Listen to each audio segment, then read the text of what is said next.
BJP ने भी एक नए अभियान की शुरुआत कर दी है। फंड फॉर मोदी पीएम नाम के इस अभियान के तहत बीजेपी देश के 10 करोड़ घरों के दरवाजों पर दस्तक देगी, उनसे लोकसभा चुनाव के लिए चंदा मांगेगी।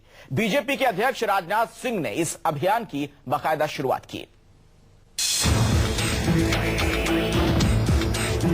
मकर संक्रांति की शुभ बेला में ग्रह नक्षत्रों की दशा और सूर्य की चाल को नाप तौल कर जब बीजेपी ने नए साल के पहले दिन इस आदमकद पोस्टर की लॉन्चिंग की तो कुल जमा 4 चेहरों में एक चमचमाता चेहरा नरेंद्र मोदी का भी नजर आया।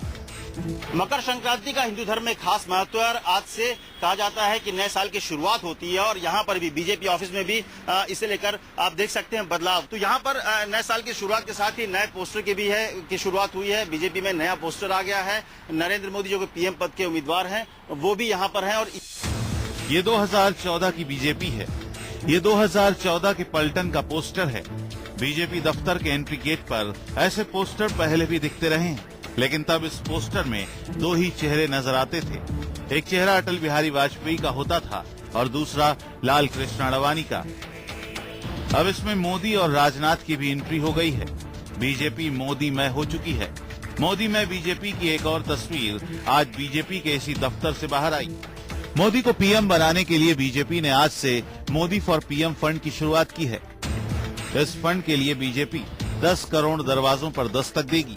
10 रुपए से 1000 रुपए तक का डोनेशन मांगा जाएगा। इंटरनेट के जरिए भी जनता से मोदी के लिए चंदा मांगा जाएगा। और हमारे भारतीय जनता पार्टी के समर्थक और शुभचिंतक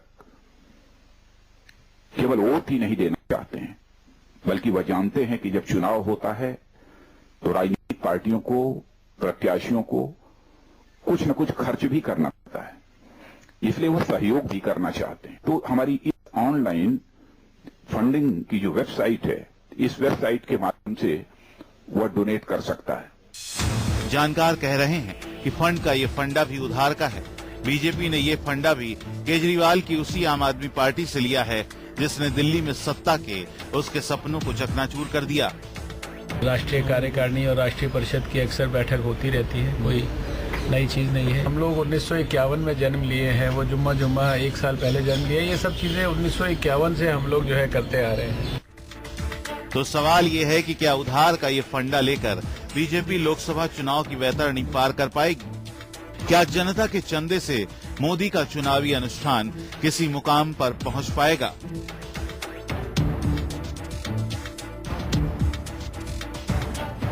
जनसंघ के जमाने में भी आम आदमी के पैसों से और आम आदमी के मुद्दों पर चुनाव लड़ाता था, लेकिन जनसंघ से बीजेपी बनी और बीजेपी अब इतनी बड़ी हो गई, इतनी हाईटेक हो गई कि आरएसएस और जनसंघ के तौर तरीकों को कहीं न कहीं पीछे छोड़ गई।